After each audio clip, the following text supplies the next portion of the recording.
तृतीय वर्ष कला इतिहास विषय स्तर पेपर 4 सत्र 6 भारताचा इतिहास 1526 ते 1707 यामध्ये प्रकरण 3 यात बी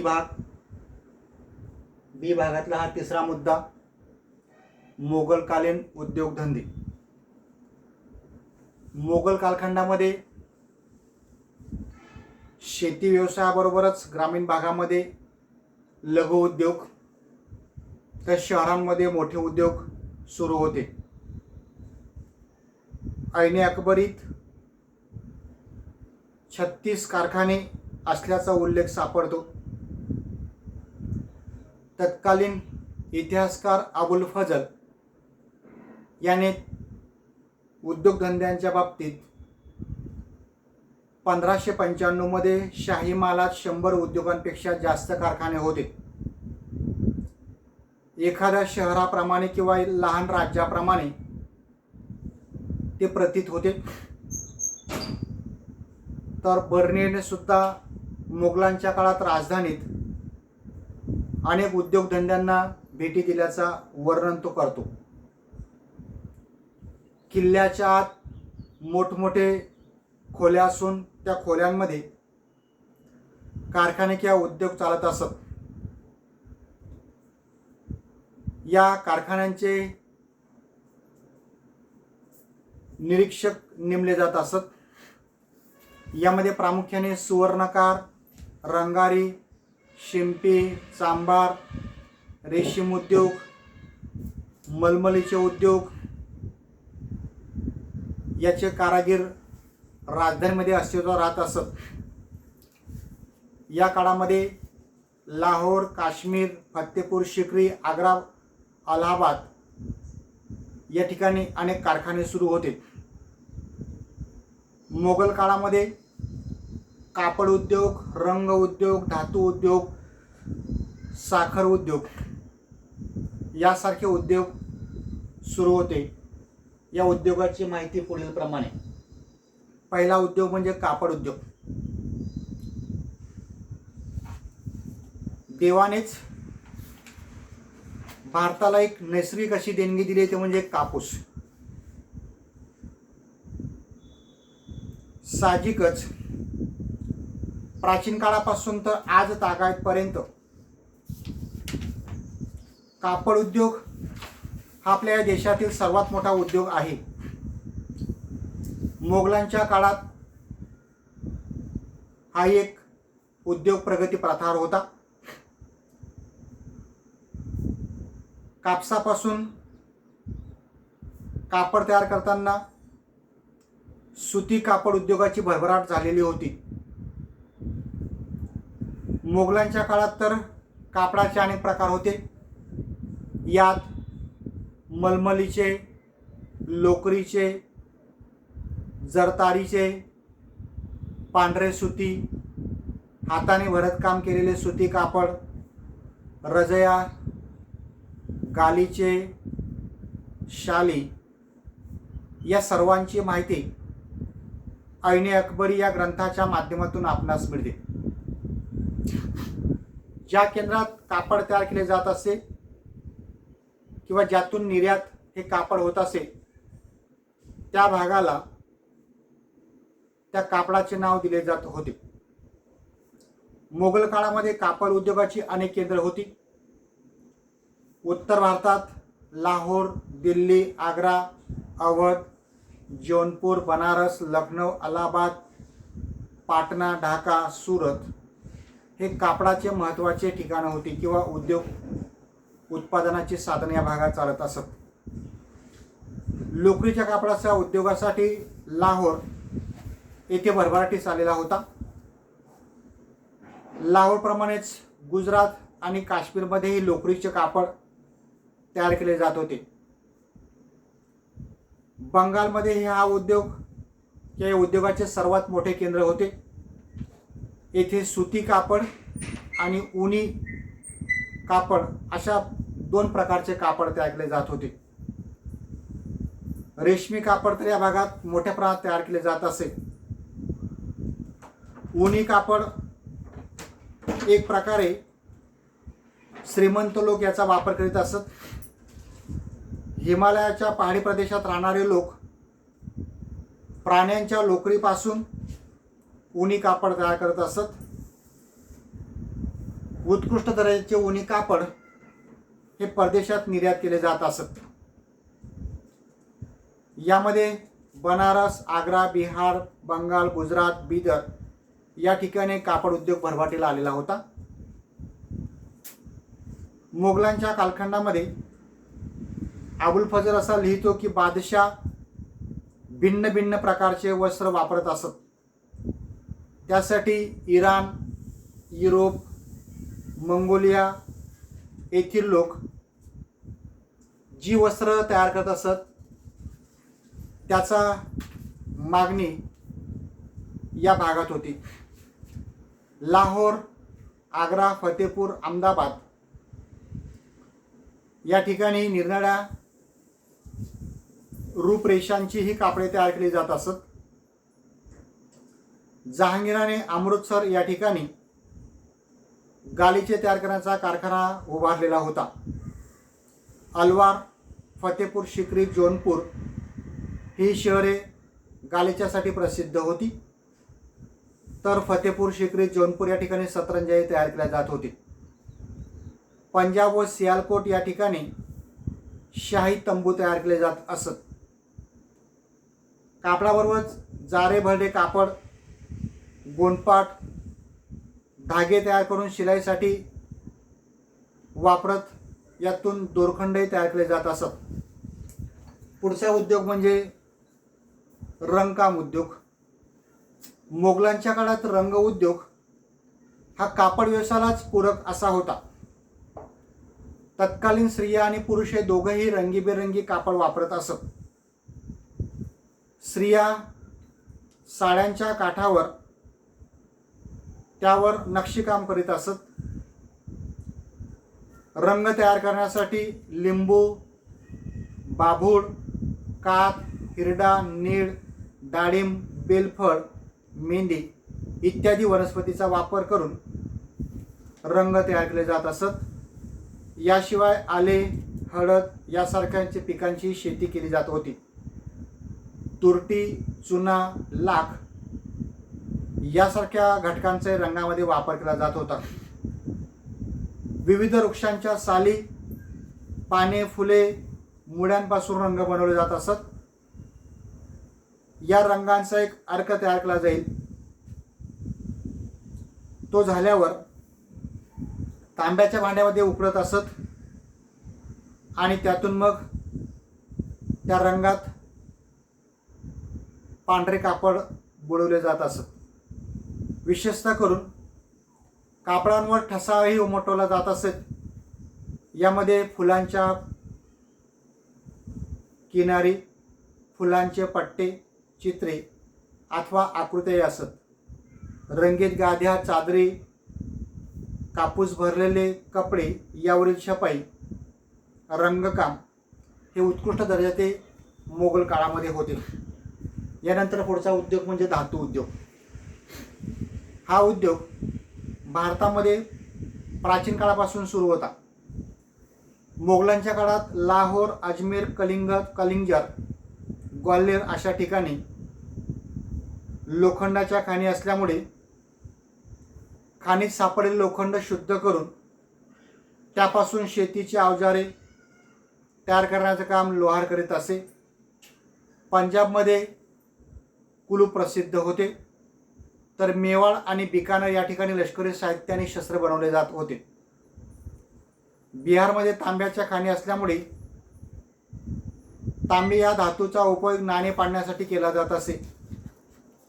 तसेच इमारतींचे घुमट, बंदुका, तोफा, भांडी, देवळांचे कळस, मूर्त्या अशा विविध वस्तू या तांब्यापासून बनवल्या जात असत.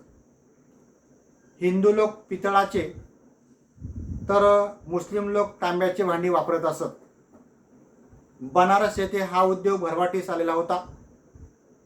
त्याचबरोबर सोने आणि चांदी या धातूची नाणी, मूर्त्या, दागिने, राजसिंहासन बनवणे याचा उपयोग पुढे सिंहासनाचा उपयोग राजाचा सुवर्ण तुला करण्यासाठी होत असे. पुढचा उद्योग म्हणजे साखर उद्योग. भारतात ऊसाची लागवड मोठ्या प्रमाणात सुरू झाल्यामुळे साखर उद्योगही भरभराटीला आलेला होता. मोगल काळामध्ये अनेक भागात ऊसापासून साखर तयार करण्याची उत्पादनाची केंद्रे होती. ऊसापासून गुळ आणि साखर दोन्ही तयार केले जात असत. ऊस उत्पादन हे प्रामुख्याने बंगाल, बिहार, अलाहाबाद, अवध या प्रांतांमध्ये केलं जात होतं. देशातील जनतेची साखरेची गरज भाजून त्याची निर्यात केली जात होती. तर काही श्रीमंत लोकांना, म्हणजे श्रीमंत लोक हे साखर वापरत असत, गरीब लोकांना साखर वापरण्याचे परवडत नसल्यामुळे ते लोक गुळाचा वापर करीत असत. साखरेपासून खडी साखरही तयार केली जात असे. साधारणतः विक्री मनाला 11 रुपये याप्रमाणे वाराणसी या ठिकाणी केली जात होती.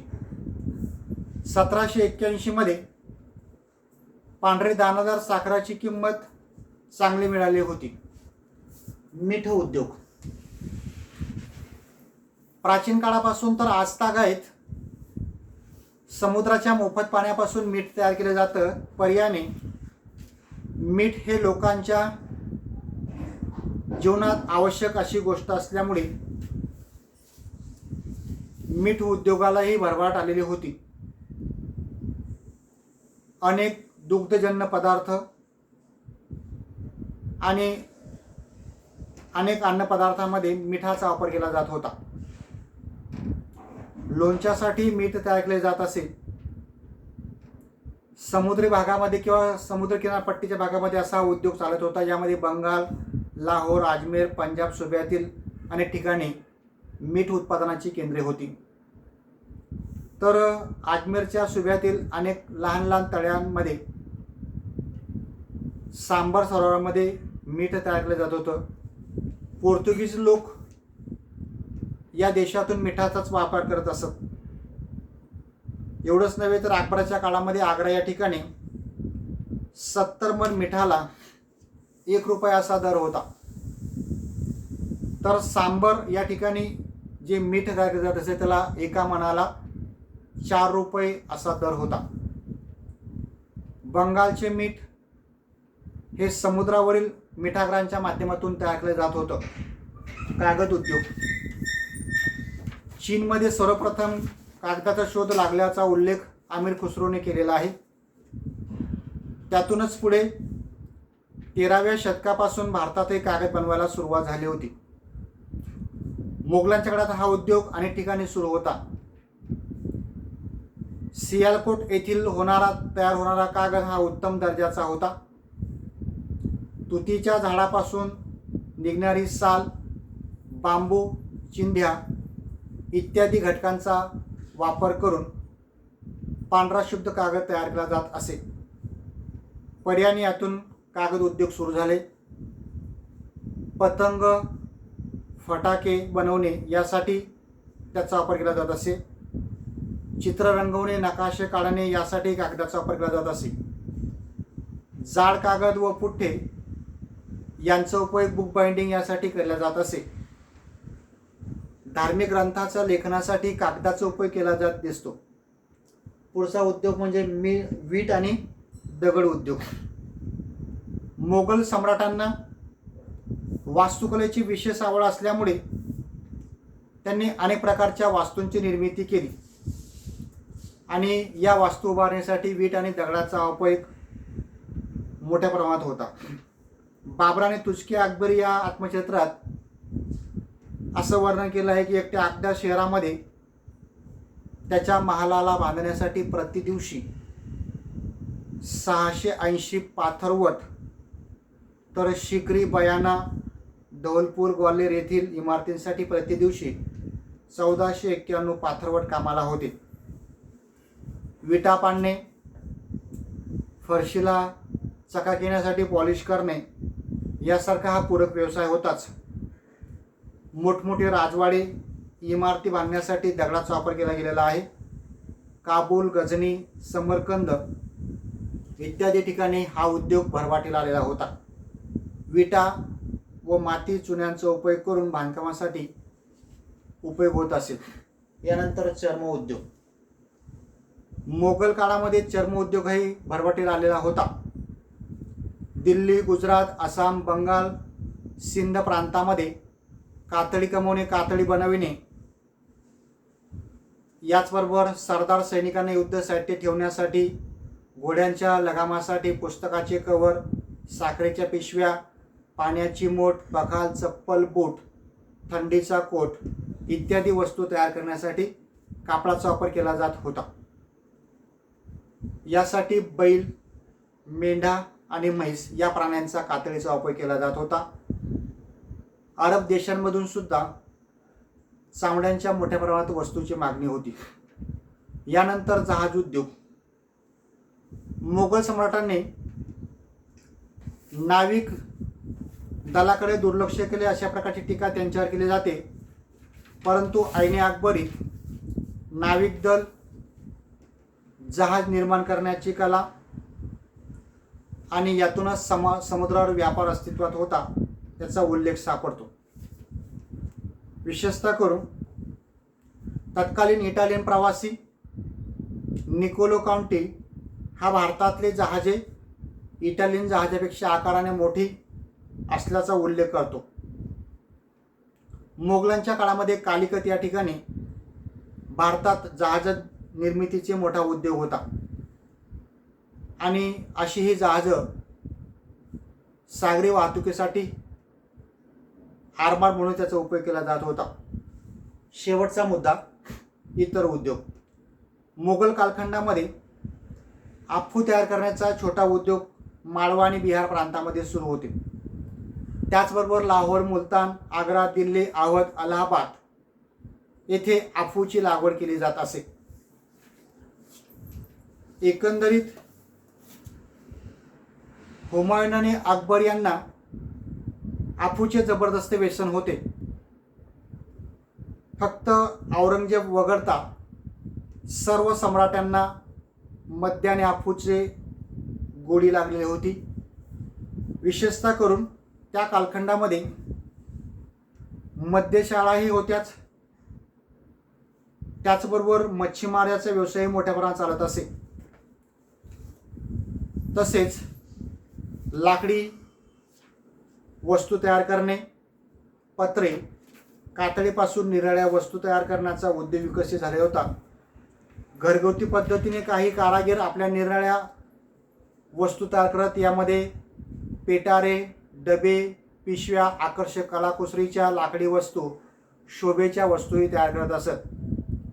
युद्ध साहित्य निर्मितीचा हे उद्योग विशेष त्या काळात चालू होता. यामध्ये शस्त्रे, तलवार, दानपट्टा, भाले, खंजीर, तीरकामठे, लहान तोफा, बारुदे, चालवणाऱ्या बंदुका असा युद्ध साहित्य निर्मितीचा उद्योग त्या काळात चालत होता.